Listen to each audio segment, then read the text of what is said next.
Hi, everybody. Thank you so much for joining us today. I am Michelle Morris from Consolidated Planning Group. We've got Nicole Crowder with us today. She is with Partners Resource Network, I believe. Is that right, Nicole? It looks like Yes, she's, ma'am, that's correct. yeah, there we go. There we go. Would you like to tell us a little bit about your organization? Yes, so I'm Nicole Crowder. I am the Special Education Parent Liaison for the Parent Resource Center here for our district. And we provide resources for our families regarding guardianship, social skills, therapies, counseling, summer camps, Medicaid waiver programs. We also create visual supports and strategies for in-home. And we have an upcoming 2026 transition and resource fair. It's our annual huge event. We have over 60 vendors that will be present. It's going to be at College Park High School on March the 5th, 2026, from 5 p.m. to 7 p.m. And there's no registration required. If you'd like more information, please visit our conroeisd.net website, or you can reach us via email at Parent Resource Center, conroeisd.net. Perfect. Thank you so much for your help today, Nicole, and for sharing us with your audience. And I hope that, everyone gets some good information from today. There's a lot to go over today. So it's going to be kind of quick. Do have a bunch of questions that people have already sent in. But if you have any more questions as we're going through the presentation today, please put those in the chat box. Since we're in webinar mode, that means I cannot see or hear the participants. I see the count of how many are out there, but the best way to communicate with me to be able to present the webinar and get all of your questions answered is going to be to put that in the chat box. One question that we get all the time is this being recorded and will we get a copy of the slides? Yes. Yes, we record every single one of our webinars and we put them on our YouTube channel. The link is in the chat box for you. You can go to our YouTube channel to watch any of our hundreds of videos, webinars that we've done. You will also receive a link to that recording later today in your email, and you're going to get the slides from today's webinar. So whatever email address that you used to register for today's webinar, that's where you will get those slides and the link to the recording. Okay, so without any more information about that, I again am Michelle Morris from Consolidated Planning Group. We've been in business for over 30 years. We're located just outside of Houston, but we serve families all across the United States. We help families with full financial planning services, but we focus our services around helping families who have an individual in their life with some kind of developmental or intellectual disability. So, not only do we help you plan for your complete financial future, but we can put a plan together to help you care for your loved one for the rest of their life. We do life insurance, investments, securities, all of that kind of stuff. We also help you understand the nuances of special needs planning. We're going to get into a lot of that today. We're members of the Special Needs Planning Academy. We are also chartered special needs consultants and certified Social Security advisors. We take this very, very seriously, and families come to us to help them plan for their loved one. If your loved one is not going to be able to have a full-time job that's going to provide for them and their family, it's maybe they're going to need care for the rest of their lives. That is going to be expensive. They're going to need your help for the rest of their life. So, how do you protect your family in the future in case of, a disability or a job loss or a life loss? What about lifetime care planning needs for your loved one? We can help you with that. We talk a lot about transition planning. We'll talk about some of those items today.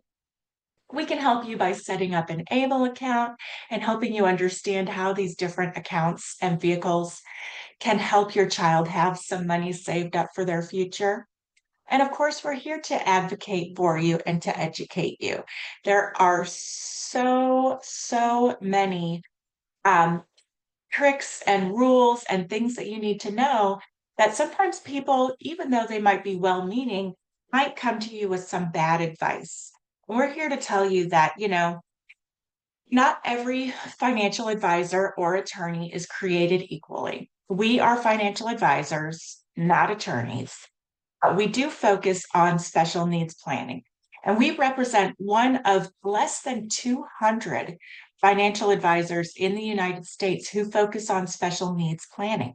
So there are over 263,000 financial advisors in the United States, and less than a tenth of a percent of those advisors truly focus on special needs planning like we do. So, what that means is that there's a lot of noise out there, a lot of confusion. You really need to take the time to find an expert in the field and not just go with any financial advisor, because sometimes we do see mistakes get made that could jeopardize these benefits. So let's get into it.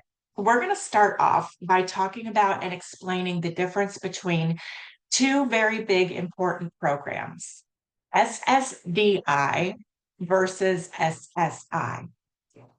Now, typically, what happens is, your child is diagnosed at some point, hopefully a little earlier in life.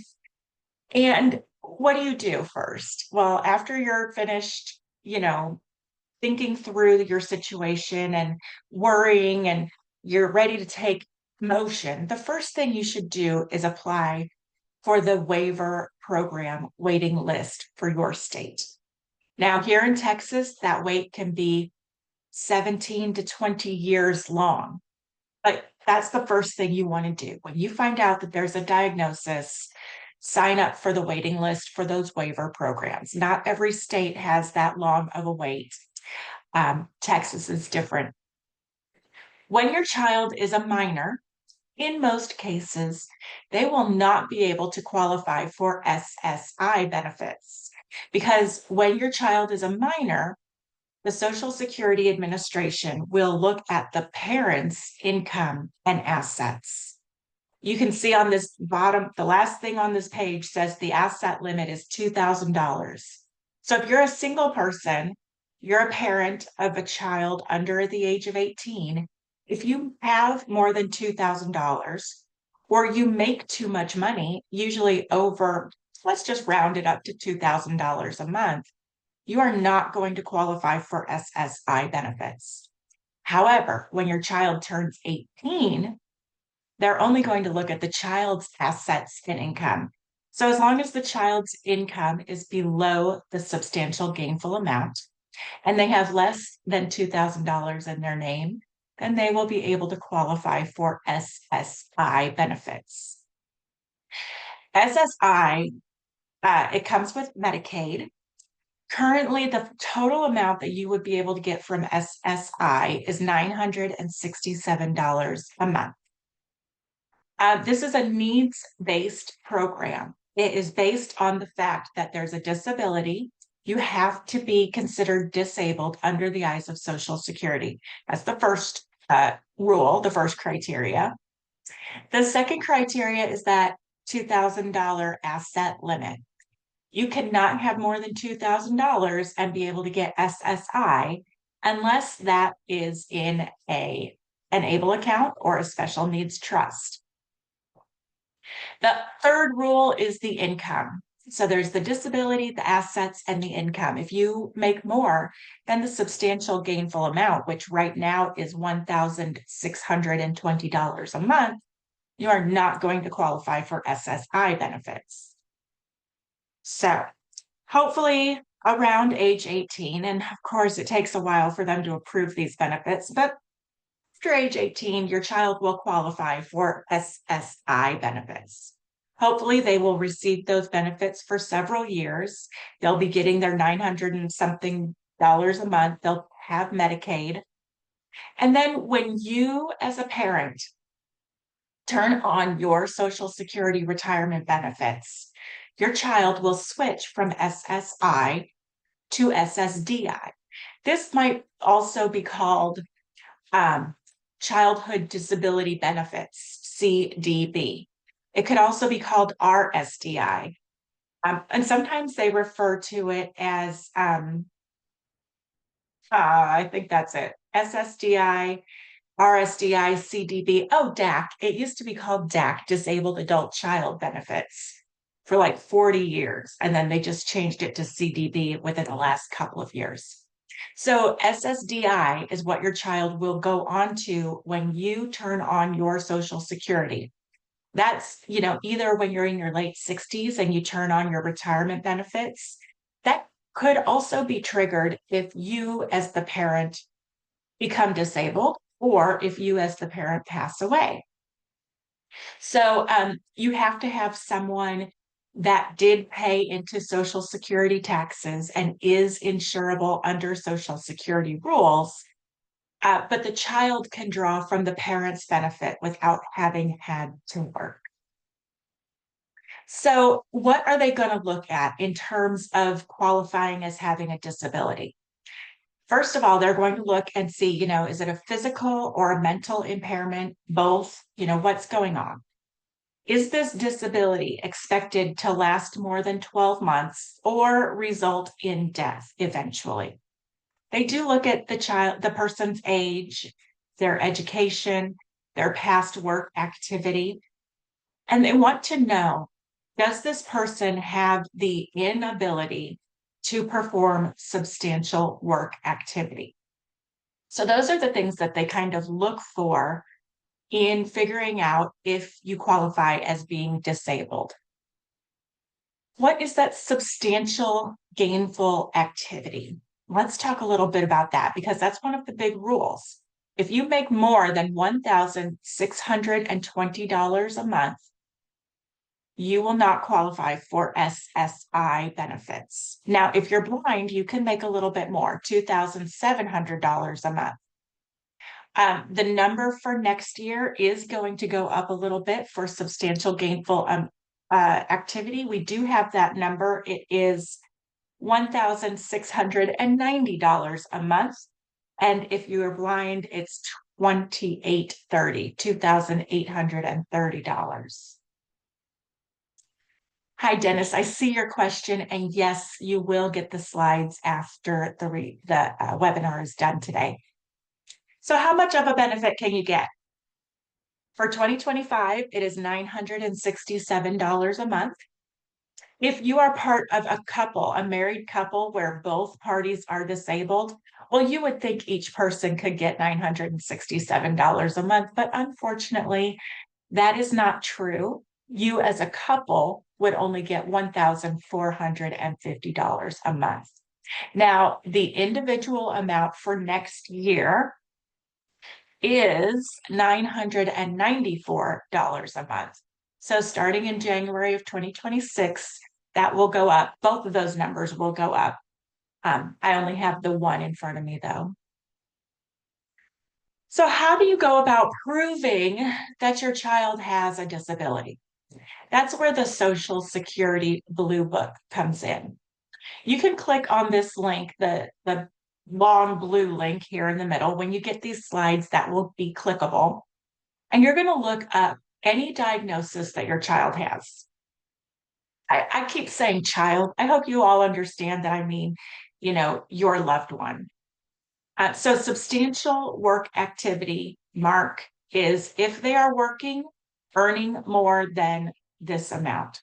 It really has nothing to do with what they're doing for work. It's how much they're earning. Hope that answered your question. Okay, anyway, back to the Blue Book.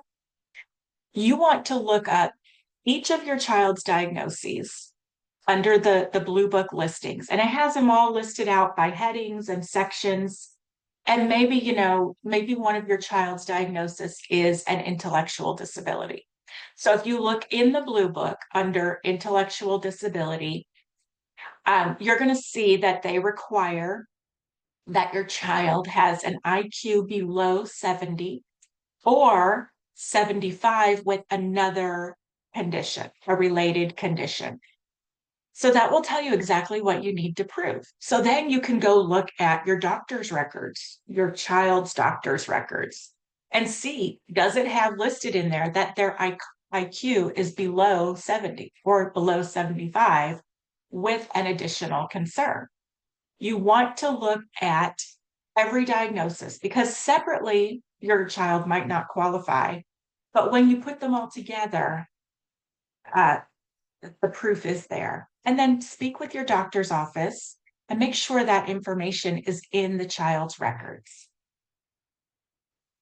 All right, I have a good question here. If my child is already receiving RSDI, that's one of those SSDI acronyms, or also known as, right? They're already receiving it at age 18. What happens sometimes is a parent becomes disabled or passes away before your child turns 18. When that happens, minor children are allowed to get a benefit, typically until they're out of high school or 19.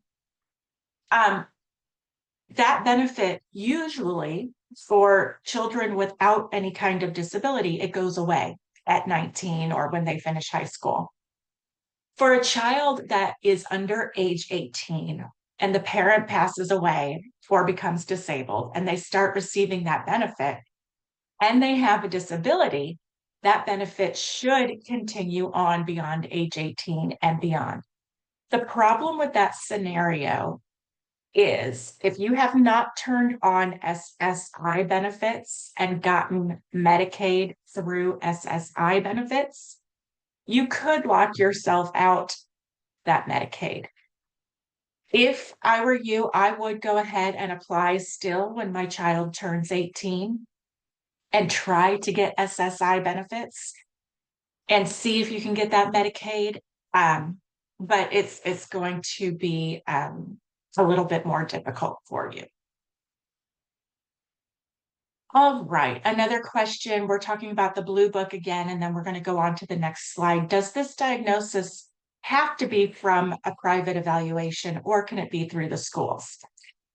The Social Security Administration will take evidence, supporting evidence from schools, psychologists, any kind of doctor, but they are going to focus on medical records, and they will order those medical records straight from your doctor after your file gets turned in.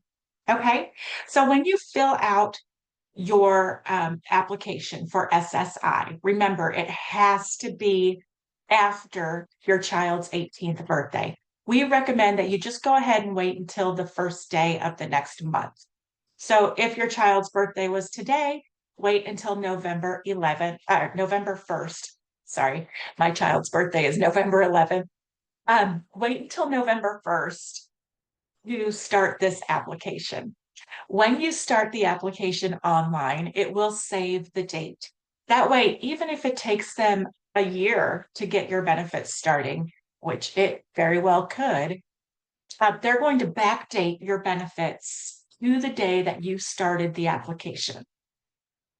Now, you want to gather up, as you're sitting down to fill out this application, gather up your child's medical history. You're going to need to know the doctor's names and addresses and phone numbers, any treating physician. You know, it doesn't have to be that exact doctor that diagnosed your child 20 years ago. Whoever they're seeing now is perfectly fine. You want their diagnosis history. You want a list of medications if they're on any medications.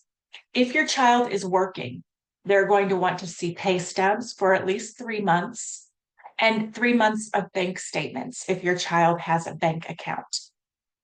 And again, you might want to consider chatting with their primary care physician before you have these records ordered, just to make sure that everything is in there as it should be. Now, when you start filling out your SSI application, what they don't tell you is that they are also filling out an application for SSDI. That's the other benefit that we talked about, right? Your child should not qualify for SSDI yet. So sometimes we see that people get a pretty quick denial letter and they go into a panic. What do? I got denied for SSI. Can't they see? Of course, my child is disabled. Oh, but If you read carefully in the upper left-hand corner of that letter, it might say SSDI or something else other than SSI. And again, you shouldn't be getting that. It is correct that that would be denied.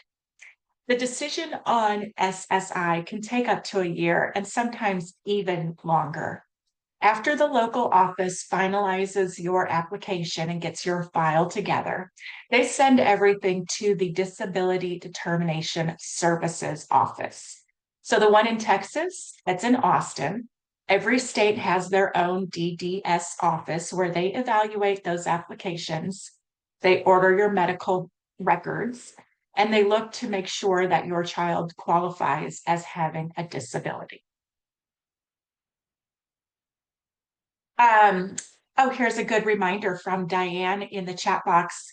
Clinics and provider offices cannot complete these forms for you. We at Consolidated Planning Group cannot complete these forms for you. These are government forms. You have to do it yourself. We can answer questions. We can tell you ahead of time what to look forward to and how to prepare, but we cannot do it for you. She goes on to say you can call the hospital for medical records. Your after visit summary often includes diagnosis and meds, so you can submit that as help, as proof. Thank you. Someone also wants to know if I need to appeal, how long do I have? That's another very important point. Thank you, Allie. You want to make sure that you're checking your mail regularly. If there is a letter from Social Security, you need to open that as soon as possible and read it very carefully because they do give you time limits and they are sometimes not very long. And they don't necessarily pay attention to how long it takes the mail to get to you. So either log into your portal regularly and check there, check your mailbox every day, and look for a letter from Social Security because you only have a short time to appeal. There is something that they call compassionate allowance. This is a special list that they keep that basically tells them if you are on this list, you're going to be approved much faster because they know that you're going to be approved. So they can kind of get it flowing a lot faster. This is things like if you're missing a leg at the hip, if you are totally deaf or totally blind, confined to a bed or a wheelchair, walker, crutches, and that has to be due to a long-standing condition, not just I broke my leg and I'm going to be on crutches or in a wheelchair for a while, but ongoing things. If you've had a stroke that happened more than 3 months ago and you're still having difficulty in walking or using your limbs. If you have cerebral palsy, muscular dystrophy, muscular atrophy, things like that, Down syndrome. If it's an intellectual disability or a neurodevelopmental impairment like autism or autism spectrum disorder. These are the kinds of things that will usually just make them say, okay, yes, we see that you've got a disability. It's on our presumptive disabilities list or compassionate allowances list. We're going to go ahead and scoot you on through.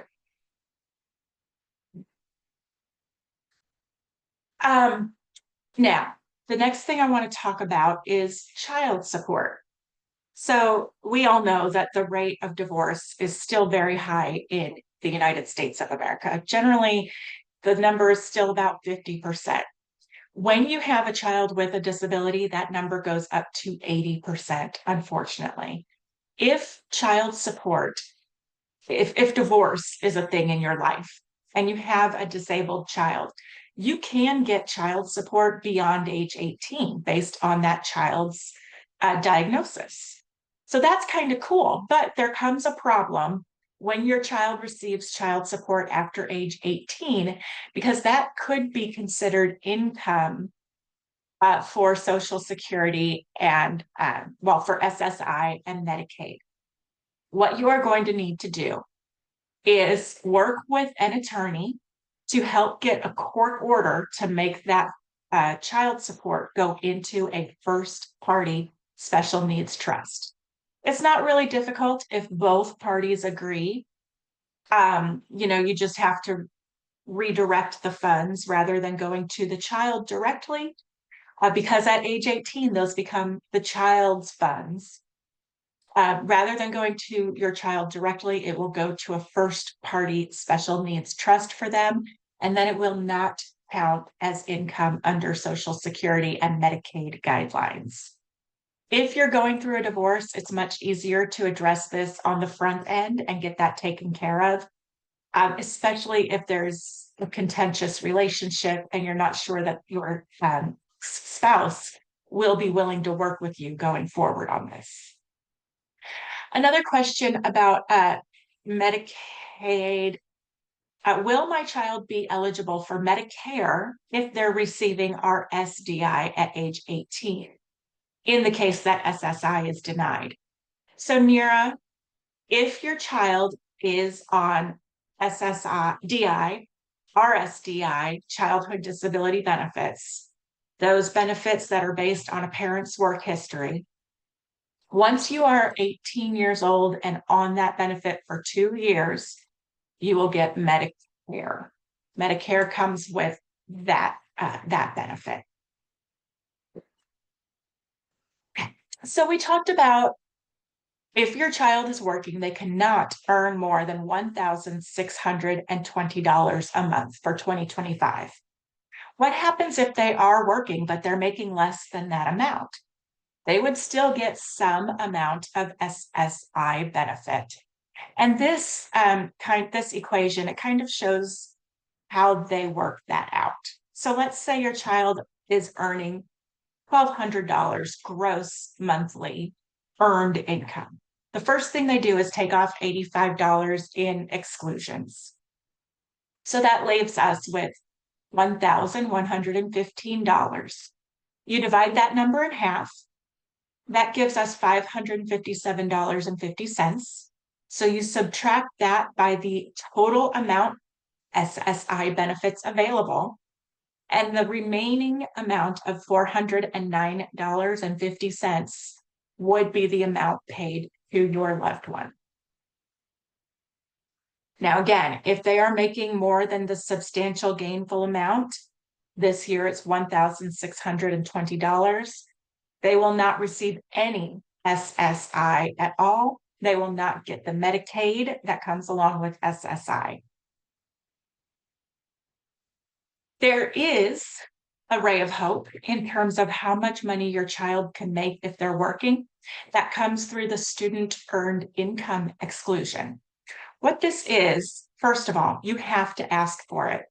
They will never automatically give it to you. This is if your individual is working and still in school, regularly attending school.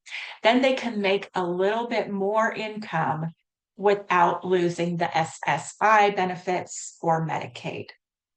But they have to be regularly attending school. And there are, of course, limits to how much they can make. All right. Now, the benefits that the individual gets from their parent's record.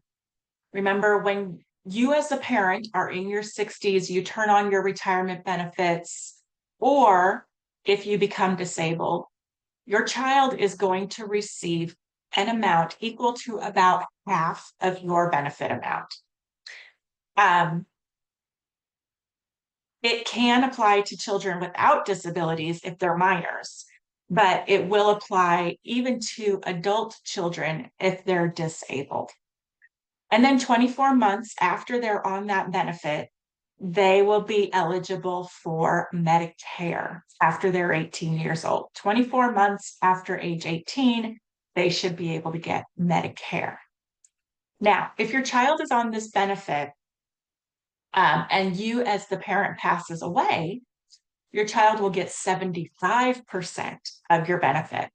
And disabled children get this benefit for the rest of their life. There are also benefits for, if you have a working spouse, if you have a spouse that is caring for the individual with a disability at home. There's another benefit. There are family maximums. Even the maximum is a range between 150% and 188%, I think. So don't ask me about how do they figure the family maximum. But what I can tell you is, let's say you're 68 years old and you turn on your Social Security. Your full retirement age benefit is $4,000 a month. Your child will be getting $2,000 a month based on that until you pass away. Then their amount will go up to $3,000 per month for the rest of their lives. In order to get that RSDI or SSDI benefit, you have to be 18 years of age or older. That's not necessarily correct because minors can get it as well, but we're talking about the one for disabled children, right? The disability did have to begin before age 22. You have to be the dependent of an insured worker parent. Cannot be married. That's the second place where they kind of penalize you for getting married. You cannot be married and get RSDI or SSDI benefits. And you cannot have previously performed substantial gainful activity. So here's a question in the chat box. My 22-year-old makes about $1,200 a month gross. It's my exact math equation. Perfect. His direct deposit goes to my husband and my bank account. He has a bank account that we only keep $1,800 in total. Is this an okay way to do this for when SSI requests bank account statements and other documents? Julie, you might run into some issues just taking your child's money and putting it into your own account, especially through the eyes of SSI and Social Security, because they need to know, and they will know through your child's Social Security number and tax rolls. They'll know how much your child is earning. So you do have to be careful with that. There are other options that we can help you with, maybe an ABLE account. Maybe you save that money. Maybe your child pays you rent and then you save up that money in an account that you would leave to your child. There are some ways to do that. We would love to have a consultation and walk through that with you.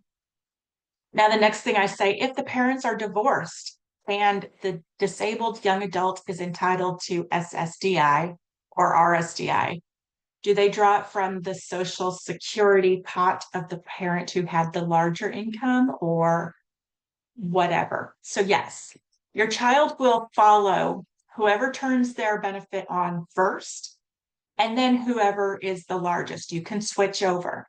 Now, your child or the individual can look at both biological parents and step parents and adopted parents as well. Okay, so if mom and dad divorce and they each get remarried, whoever out of the four turns on their Social Security retirement first, the child can follow them. And then whoever out of those four has the higher benefits, the child can move to those benefits. The Red Book is another book that the Social Security Administration uses. This one talks more about employment-related provisions of the Social Security disability insurance and supplemental security income programs. That's SSDI and SSI programs. So you can use this book to learn more about employment-related provisions. They do offer free benefit counseling through the Ticket to Work program. So that can help you kind of look at what benefits you're getting from federal and state programs and help you make sure that you're taking advantage of those. So they would walk you through SSDI and SSI. Again, they cannot apply for you, but they can help look at your benefits and make sure you're getting the total amount.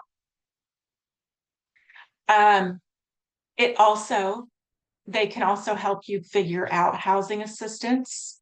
SNAP benefits, any healthcare benefits like Medicare and Medicaid. And these benefits are available through the Texas Workforce Commission vocational rehab program. Okay. Dennis, Dennis is asking, disabled adults can draw SSI from step parents? How is that tracked? Well, no. Disabled adults can draw SSDI from step parents. How they track that, I don't know. I don't know. You just report it. And through social security numbers, they're able to track everything. There is such a thing as a paid parent caregiver, Amalia, through Medicaid. You can look into that. So let's talk more about work. There are stages to the work program, 5 main stages, and this is designed to help people get off of state and federal benefits and get back to work if possible.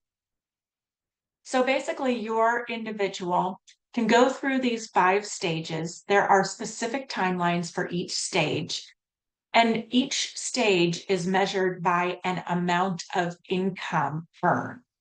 They all have different rules about eligibility and all of this. So we're going to briefly look at the 5 stages of working for disabled individuals. So there's the trial work period.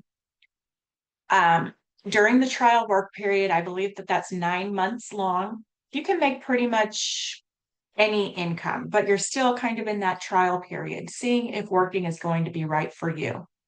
Then there's the extended period of eligibility, the cessation and then grace period, and then the expedited reinstatement, and then it goes back to an initial reinstatement period. So basically, you have several months to try working.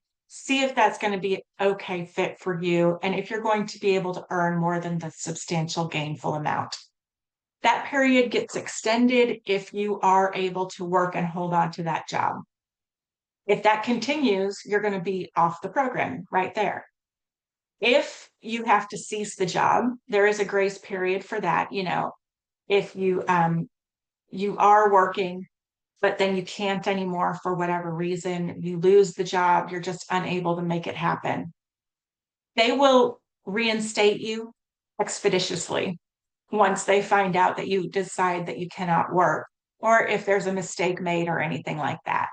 And then you go back kind of to the initial reinstatement period. You go back to how things were before you tried working. There are 2 work incentive programs, that the impairment related work expense, where they can help you pay for things like transportation to work, or you need some assistive technology to be able to work. They would help you pay for that. There's also a subsidy and special conditions. That would be where, that's on the next slide. The work incentives are used to reduce that gross earned income amount during and after the EPE, extended period of eligibility, so that the cash benefits can continue. So they're trying to help people out. If you need impairment related work expenses, or if you need to use a subsidy, they will reduce that from your amount so that you can get more benefit. So the subsidy is when a person with a disability does the job, but they can't do all of the job, or they take too long, and the employer has to pay them the same wages, even though they can't do the full job. You might be able to get some reimbursement for that.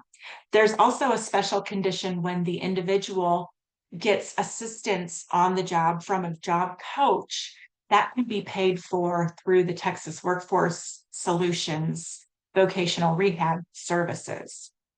And then that would reduce your person's income so that they don't hit that substantial gainful amount anymore and they are able to get their benefits. So basically, it's in stages. There are a lot of safety nets and many years that the individual can try to work and still be part of the system. And like I said, you can get back on the benefits very quickly if someone is terminated from the cash and healthcare benefits. If you need that, they put you right back on. And if you get a cash benefit and Medicare will continue, and it will continue even after the cash benefit has been terminated because you now have earned your own SSDI. You're earning the Medicare on your own work record. Okay. All right, let's talk a little bit about ABLE accounts. This is one place where you can save up money for your loved one. With the ABLE account, you can save up money. It does not count against their asset limit or their income limit. You can spend this money on anything that your child needs as long as it helps them achieve a better living experience. That's what ABLE stands for, achieving a better living experience. The amount of money that you put into this account grows because there is an investment portion of the account, and that income that it earns is not taxable. Now, unfortunately, you cannot deduct the taxes from deducted on your taxes in most cases. Sometimes state taxes do allow you to deduct what you put into the ABLE account, but there's no state taxes here in Texas, so you can't do it here.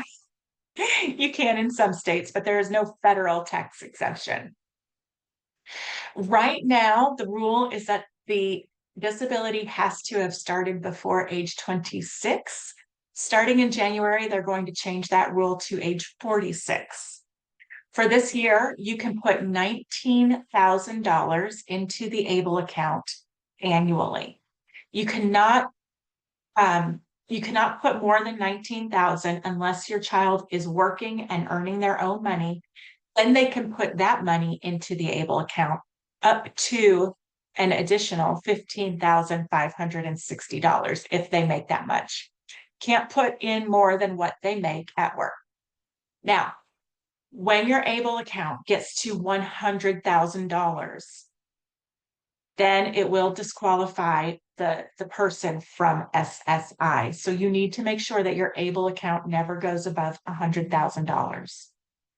Again, you can use it for anything that the child needs. It is a tax-free growth in that investment.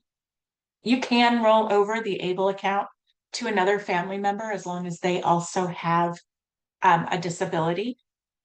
And when your loved one passes away, if there is still money left in the ABLE account, the state may be able to come back and claim reimbursement for some Medicaid fees that they have paid out to your child. I've learned recently that this is not as common or as easy as I thought. So it's not as big of a concern as I thought originally, but you do need to keep that in mind, that it can happen. Medicaid can come back and say, hey, we've given your child $300,000 worth of care over their lives. We see that you have $5,000 there in that ABLE account. We're going to take it since your child has passed and no longer needs services. You can use the ABLE account again to pay for anything for your loved one. And there would be no problem, no restriction on the amount that they get for SSI or any other benefits. Now, let me be very clear. The ABLE account has a limit on how much you can put in, but no limit on what you can use it for. The special needs trust flips those, kind of. You should not use your special needs trust if your person is receiving SSI, because if you use your special needs trust to pay for rent, mortgage payments, utilities, real estate taxes, homeowners insurance, basically things related to housing, or if you take cash out, that will cause a 1/3 reduction to your loved one's SSI benefits. Now, If your loved one is no longer on SSI and they use the special needs trust for those things, it won't cause any issues. But that is why we think that the special needs trust should be used for long-term savings. Use that later in life after they are on the SSDI benefit. Don't bother using the special needs trust when your child is still on SSI unless you really need it. Okay, that's the end of my slides. So I'm going to get to as many of these questions that I have in my inbox as I can, because we did collect some questions before the webinar. Listen, when you get these slides later on today, you can use this link to see what webinars we have coming up and pre-register for those. You're also going to see a slide that shows off our entire team. And then this slide, which I'm going to leave up while I get to the rest of these questions. We do offer a completely free consultation. So if you want to chat with me or one of the other advisors on the team, you are able to, you just set this up. These are usually 30 to 45 minutes on Zoom. We do ask you to complete a short questionnaire for your consultation. And then we're going to answer any questions that you have and talk about how we work as a company. No obligation, no cost to you. So let's get into some of these questions. What age is the best time to start paperwork and try to get SSI? Typically, what did I say? The first day of the month following your child's 18th birthday. If your child is under age 18, they probably will not qualify. Does the SSI office still ask about how money is used to pay bills once the recipient turns 18? We haven't had many cases of people getting audited, but you do still want to make sure you're following the rules and that you're using your child's money and the money in their account only for them. If you want them to pay rent to help cover bills or something like that, you certainly can. It would be best to transfer that money each month from your child's bank account to your bank account and name it rent to show that paper trail. Here's a question in the chat box. Lacey wants to know, are you able to help with a child getting Medicaid, or do you have information on the Medicaid buy-in program? We do, Lacey. We can answer your questions about why they might be getting a denial or where you are in the system. We can definitely help you with that. Someone wants to know about a representative payee. So what this is when SSI starts paying you money, you as the parent can sign up as your child's representative payee. You would let SSI, you would let Medicaid know that you're in charge of helping your child with their money. There's a special type of bank account that you can get at the bank that says that it's a representative payee account. And then when the SSI funds go into the account, they basically know that mom or dad or whoever is helping can have access to those funds and can help the person. Now, if you do have a representative payee account, you want to make sure that in the Social Security portal, you list someone to be a successor on that representation. Because if you get hit by a bus, Social Security is going to pause those benefits until they know who is going to be the new representative. So you can sign up, I think, 3 people after yourself to be successors in that situation.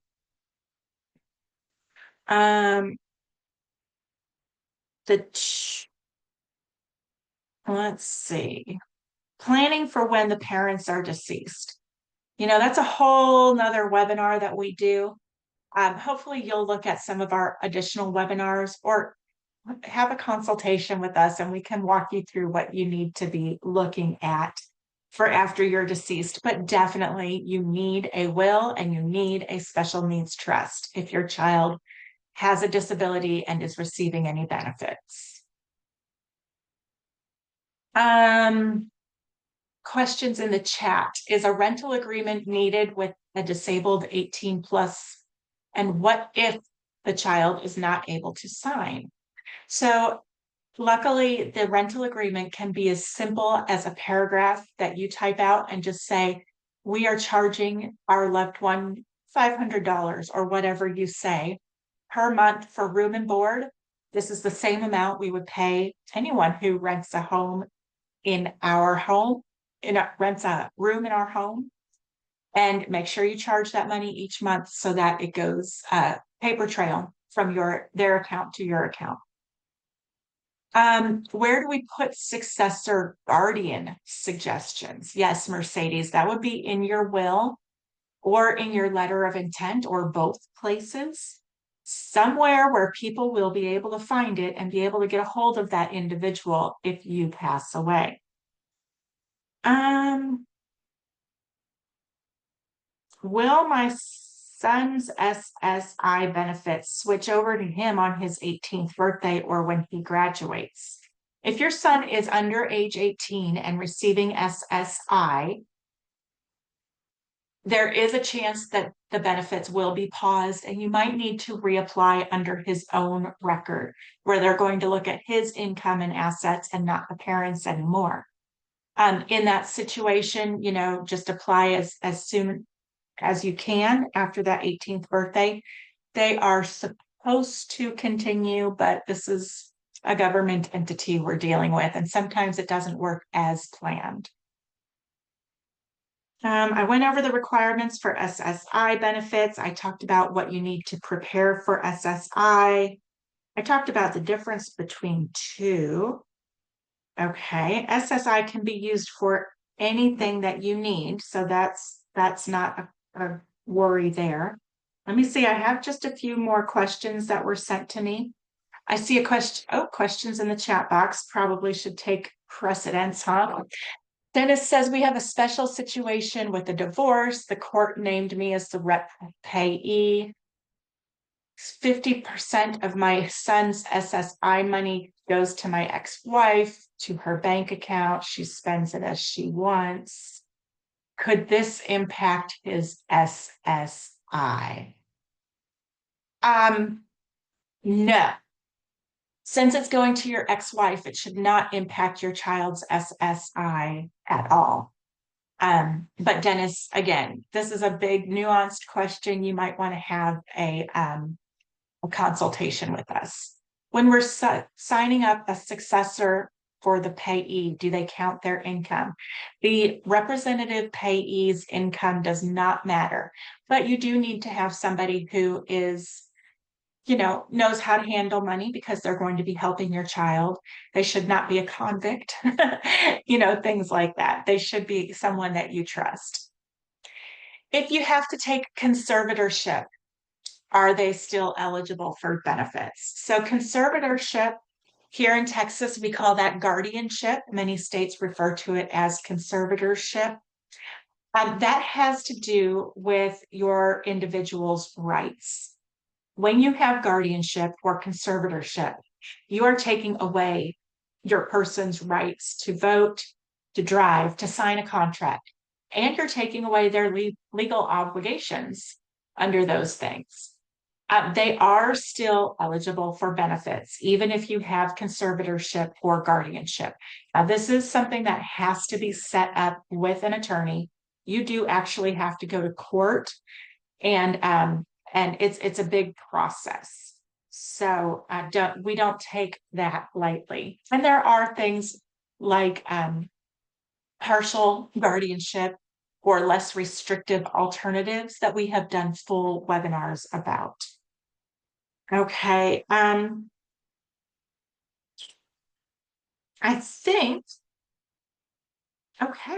think that's all the questions that we received beforehand. And if there are questions in the chat box, or if you have any questions, please continue to put them in the chat box, because I have about 5 more minutes that I can answer your questions. So can a disabled child pay their grandparent for caregiving or respite care from their SSI or RSDI funds while on the waiver program? Oh, that's a lot. And that's getting quite specific. I believe that would be not a problem. I know that there are some programs where Medicaid can pay the caregiver, even if the caregiver is related to the child. So check with your benefits coordinator specifically about that situation and about what you can and cannot do there. All right. For everyone who is here today, I hope that you've been able to pick up some helpful information. Please, please schedule your free consultation. We will be reaching out to you. That's the price of admission, I'm sorry to say, but you gave us your email and phone number. We're going to just check in and make sure that your questions have been answered and see if you want to schedule your free consultation. So you can wait for us to call you, or you can use the QR code, or you can call or email the office, or you can call or email me directly. My information just went into the chat box again, and we will get you signed up for your free consultation. Again, this is over Zoom, usually 30 to 45 minutes. We answer any questions that you have, and then we tell you about us and we learn more about your family. There is a quick questionnaire that we require if you would like your free consultation. This slide, of course, also has our YouTube channel, our Instagram, our podcast, and a Facebook link. So feel free to follow us on those. I really appreciate you all being here with me for the hour. And thank you to Nicole for helping me host. And if there is anything else that you need, a question I did not get to, or one that you didn't really want to ask in public, maybe, feel free to reach out to me. Have a great week, everybody. Bye-bye. Thank you. Thank you all. Have a great day.